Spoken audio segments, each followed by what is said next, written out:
అందరికీ నమస్తే అండి. ప్రభుత్వ సలహాదారు పదవికి సజ్జల రామకృష్ణారెడ్డి రాజీనామా. సరే, సలహాదారుడిగా ఉన్నాడు. సజ్జల రామకృష్ణారెడ్డి వల్ల రాష్ట్ర ప్రభుత్వానికి కానీ ప్రజలకు కానీ ఒరిగింది ఏమి లేదు. జీతం బొక్క అంటే అది అలా పక్కన పెడితే వైఎస్ఆర్సీపీ పార్టీ ఓడిపోవడానికి ప్రధాన ముఖ్య కారకుడు సజ్జల రామకృష్ణారెడ్డి. ఏ మాట నేను అనట్లా.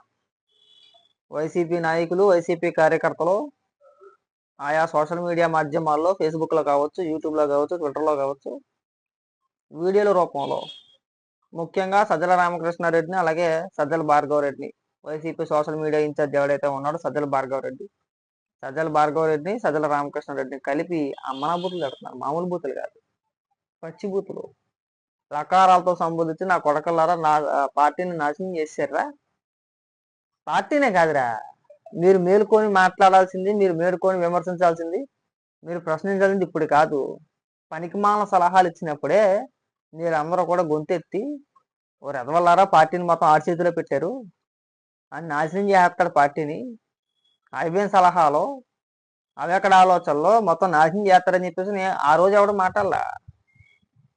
నేను సజ్జల రామకృష్ణ దాంట్లో తిట్టండి, బ్రహ్మాండంగా తిట్టచ్చు, తప్పులేదు. కానీ ఇవాళ నీతి సూక్తులు చెప్పే మీరందరూ కూడా గతంలో మాట్లాడుంటే బ్రహ్మాండంగా ఉండేది. ఈ ఎన్నికలకు ముందు మాట్లాడుంటే మీ చుట్టూ కోటరీ ఉంది, మీ చుట్టూ వాళ్ళు ఉన్నారండి, మీరు నాశనం చేసేసారండి, ఎమ్మెల్యేని కలవలేదండి, ప్రజలకు దూరంగా ఉన్నారండి, కార్యకర్తలను పట్టించుకోలేదండి, రాష్ట్రాన్ని నాశనం చేసేసారండి, అయ్యక్క నిర్ణయాలండి, ఈ ఫేస్బుక్లో లైవ్లు పెట్టి బుద్ధి తిట్టే బుద్ధులు మీరు అధికారంలో ఉన్నప్పుడే కష్టమో నష్టమో ఆ రోజే మీరు చెప్పుంటే కనుక కొద్దిగా గొప్ప మార్పు వచ్చిండేదే కదా. ఇలా సజ్జల రామకృష్ణారెడ్డి ఎన్ని బుద్ధులు తిట్టినా ఉపయోగం లేదు. అయిపోయిన సినిమా. చక్కగా ప్రజల సొమ్ము జీతంగా తీసుకున్నాడు, సంపాదించుకున్నాడు, దాచుకున్నాడు. ప్రజల భార్గవరెడ్డి కూడా వైఎస్ఆర్సీపీ పార్టీ పేరు చెప్పుకొని శుభ్రంగా సంపాదించుకున్నారు. అందరూ కూడా తండ్రి కొడుకు ఇద్దరు బ్రహ్మాండంగా సంపాదించుకున్నారు. మీరు తిట్టే బూతులు అలాగే వెళ్తాయా? కొండా రాజశేఖర రెడ్డి ఒక ఆయన ఉన్నాడు సోషల్ మీడియాలో వైసీపీ తరఫున. ఆయన ఫ్రస్ట్రేషన్ మామూలుగా లేదు. ఆయన కావచ్చు, లేదంటే ట్విట్టర్లో కావచ్చు, మామూలుగా తిట్టట్లా. తీరా చూస్తే సజ్జల రామకృష్ణారెడ్డితో పాటు ఒక 20 మంది ప్రభుత్వ సలహాదారులు మొత్తం పదవులకి రాజీనామా. అసలు అంతమంది సలహాదారులు ఉండి ఏం చేశారు ఇవాళకి మాకు అర్థం కాదయ్యా. ఇంచుమించు 50 మంది పైన ఉన్నట్టున్నారు సలహాదారులు. ఒక 50 మంది పైన ఉంటారు సలహాదారులు. అంతమంది సలహాదారులు ఏం చేశారు రాష్ట్రానికి అంటే ఏమీ లేదు, ఏం కనబడట్లా. ఓ పక్క జగన్మోహన్ రెడ్డి చేసింది ఏమన్నా ఉందంటే అది కూడా ఏం లేదు, బటన్ ఒకటే. ఆ బటన్ నొక్కడానిక 50 మంది సలహాదారులు ఉన్నారా మరి ఏంటో నాకు అర్థం కాల. సలహాదారులుగా ఉపయోగం లేని వ్యక్తులు ఎవరైనా ఉన్నారంటే వీళ్ళే.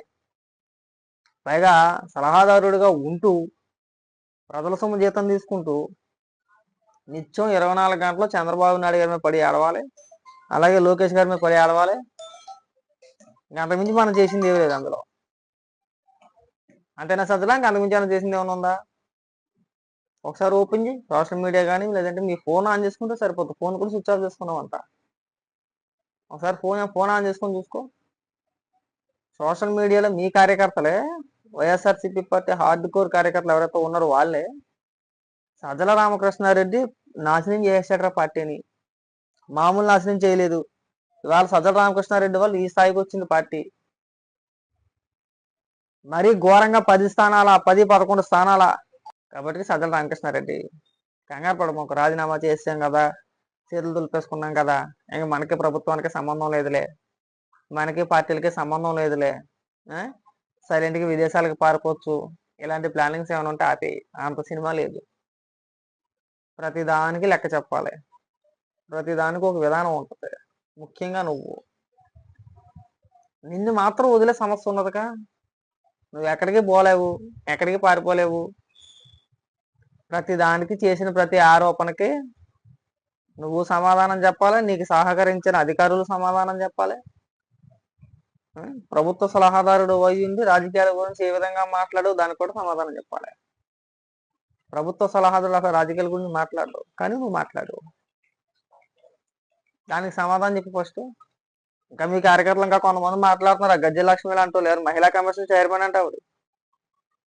నాకు అలాంటి వ్యక్తులను చూసిన తర్వాత నాకు అర్థమైంది ఏంటంటే, అలాంటి గొర్రెలు ఉన్న మూలానే మీరు ఇంతవరకు వచ్చారని చెప్పేసి నా అభిప్రాయం. మరి ఆవిడ మహిళా కమిషన్ చైర్మన్‌గా ఎలా చేశారో మాకు ఇవాళకి కూడా అర్థం కాట్లా. ఇవాళ నిన్న పొద్దుట అనుకుంటా కొన్ని స్లిప్పులు ఒకటి దొరికినాయి కొన్ని. వాళ్ళు ప్రచారం చేసేది ఏంటంటే, అవి వీవీప్యాట్ స్లిప్పులు.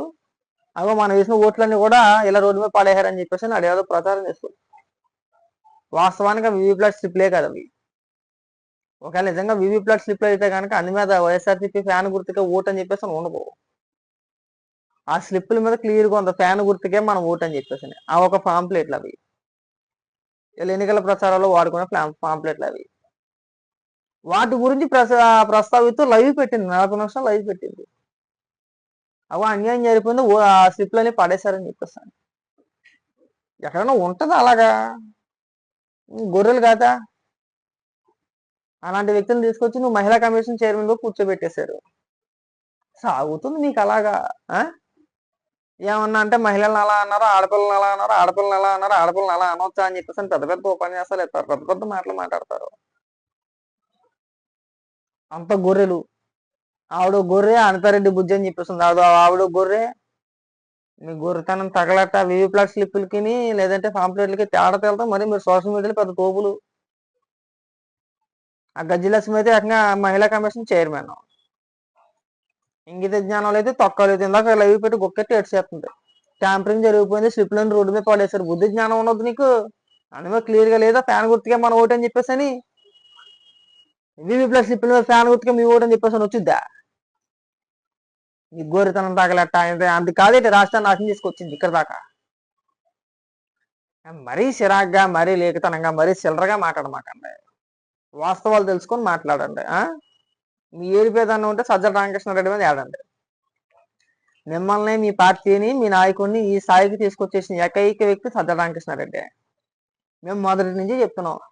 మరి బాబు సంక్షేమ పథకాలతో ఏం జరగదురా, బటన్ నొక్కేకండ్రా రాష్ట్రాన్ని నాశనం చేసేమాకండ్రా అని చెప్పేసాను. ప్రజలకి అంత తెలియదా? మనం బటన్ నొక్కేసి డబ్బులు వేసినందుకు మాత్రం ప్రజలను పెంచోళ్ళా? కాబట్టి ప్రజలకు అన్నీ తెలుసు. మనమే ఇక్కడ గొక్కెట్టి అవసరం లేదు. ప్రజలకు అంత ఇంగిత జ్ఞానం లేకుండా ఏం ప్రజలు లేరు. అందరికీ అవగాహన ఉంటుంది. అందరికీ అవగాహన కల్పించాల్సిన బాధ్యత మనదే. అది బాగా గుర్తుపెట్టుకోవాలి మనం. కాబట్టి సజ్జల రామకృష్ణారెడ్డి ముందు మనం అడుక్కుంటే అయిపోద్ది. నువ్వు రాజీనామా చేసినంత మాత్రాన నువ్వు సేఫ్ అనో, లేదంటే నువ్వు బతికిపోయావనో, లేదంటే తప్పించుకున్నావు అని చెప్పేసి అనుకో, ఖచ్చితంగా దొరికేస్తాను. ఇది మాత్రం పక్కా. నీకు తప్పించుకునే అవకాశం లేదు. జగన్మోహన్ రెడ్డి చేసిన అవినీతిలో నువ్వు కూడా భాగస్వామి. సారీ, మెయిన్ కారణమే నువ్వు. ప్రతి దాంట్లోనే కమిషన్ తీసుకున్నావు. సింపుల్ గా గట్టిగా నొక్కిన కాడికి శుభ్రంగా చేతులు దులిపేసుకునే ప్రయత్నం చేస్తున్నావు.